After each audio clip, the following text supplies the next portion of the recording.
Xin chào tất cả các bác nhé. Hôm nay thì tranh thủ em đang làm lại một cái chậu lan thì tiện thể quay lên luôn và phân tích cũng như là chia sẻ cho các bác cái cách để chúng ta phát triển lại cái chậu lan theo năm tháng. Có nghĩa là chậu lan đã có tuổi các bác ạ. Thường một chậu lan mà chúng ta trồng từ cái khóm nhỏ sau khoảng độ 3 đến 4 năm thì cây giá thể nó sẽ bị cỗi và cái lượng mầm thân nó nhiều, dẫn đến là nó chen chúc. Muốn cho chậu lan nó phát triển mạnh thì chúng ta bắt buộc phải làm lại các bác. Chứ còn nếu để vậy thì chắc chắn một điều thì năm nay cái chất lượng của thân này nó sẽ không đạt được cái hiệu quả đâu các bác ạ. Cũng giống như là chúng ta khi mua một chậu lan thuần to, chúng ta về trồng và chăm sóc thì nó rất là đẹp luôn.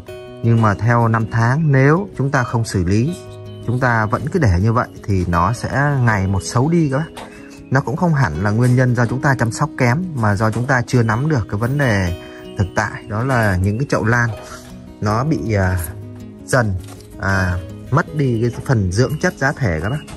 Đấy, một chậu lan lâu ngày, lâu năm thì lượng rễ nó phát triển và nó giá thể cũng không còn dưỡng chất nữa. Lượng thân này, chen chúc, đôi khi còn bị hỏng những cái mầm gốc bởi vì không thể lên được do cái mật độ thân nó nhiều rồi các bác. Thì mùa này là mùa xuân thì chúng ta nếu như có những cái chậu lan tình trạng gốc như thế này và mầm ra mật độ nhiều thì các bác nên thực hiện làm lại các bác nhé. Chúng ta cần phải nhổ lên cũng như là cắt tỉa sạch sẽ từng thân một, khóm một. Những cái video em chia sẻ về cách tách thì đã làm rất là nhiều trên hệ thống video kênh Phong Lan Nguyên Ngọc rồi, các bác có thể tham khảo nhé. Sau khi tách ra thì chúng ta sẽ phải thực hiện trồng lại. Đây thì em cho các bác xem một số những cái chậu lan thì sau khi tách ra em đã trồng lại. Và năm nay thì thực hiện trồng theo thòng các bác ạ. Trước kia thì trồng đứng, nhưng mà trồng đứng với mật độ lan nhiều thì nó sinh ra một cái vấn đề là chúng ta phải kẹp khi mà thân nó phát triển, rất là mất thời gian. Thì thay vào đó năm nay thì chúng ta sẽ trồng thòng đúng theo cái bản chất của lan thân thòng các bác ạ. Đấy, các bác đang nhìn thấy này, em mới trồng xong. Đó là cắt tỉa từng khóm một, cắt trụi luôn các bác nhé. Đấy, cắt trụi luôn để lại như thế này. Nó rất là thoáng theo thế hệ bố mẹ con. Đó. Chúng ta cứ tách thật là nhỏ và chúng ta thực hiện trồng. Hướng lá thì chú ý, nếu như chúng ta trồng thòng thì cái hướng lá ở đây là mặt phải thì chúng ta phải trồng hướng nó vậy. Để khi cái thân này nó thòng xuống thì mặt bên ngoài nó vẫn là mặt phải các bác nhé. Nếu mà để trồng úp vào thì sau này những cái thân nó sẽ ngược vào, nhìn rất là xấu và thân nó sẽ bị vặn đó các bác ạ. Đấy, cho nên là chúng ta trồng rất là thoáng như thế này thì đảm bảo rằng là năm nay với dưỡng chất mới và cái cách chúng ta thực hiện trồng nó thưa thì khả năng phát triển của những cái mầm gốc này nó sẽ cực kỳ nhanh luôn các bác ạ. Cho các bác xem một số những cái chậu lan em đang làm dở đây các bác này. Đầu tiên là em sẽ bóc tách theo từng khóm một. Đây đã thực hiện xử lý rồi, bóc tách rồi. Sau đó là các bác thực hiện là để như thế vào.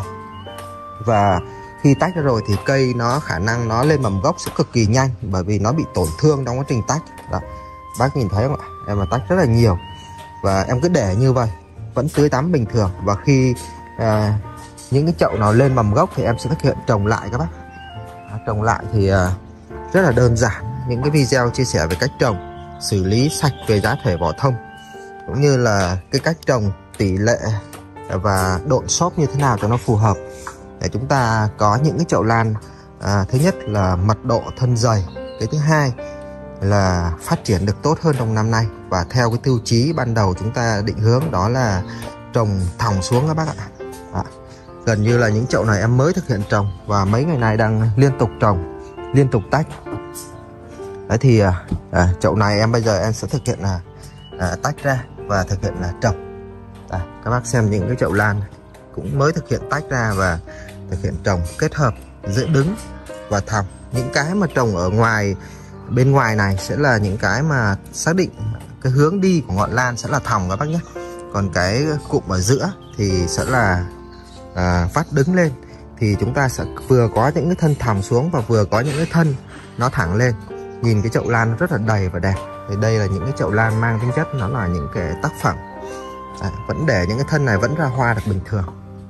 Chậu này là một chậu lớn cho nên là mình size 40, cho nên mình có thể là kết hợp giữa đứng và thòng. em đang thực hiện làm lại rất là nhiều. Our hearts beat to the city streets.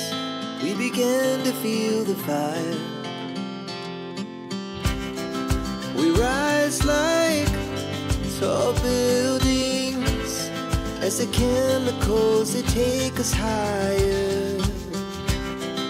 The night's young and it's just begun as she puts her hand in mine. We wanna chase the night, wanna dance to the light, pull the stars from the sky, just two hearts running wild. Never sleep, never stop, as we shuffle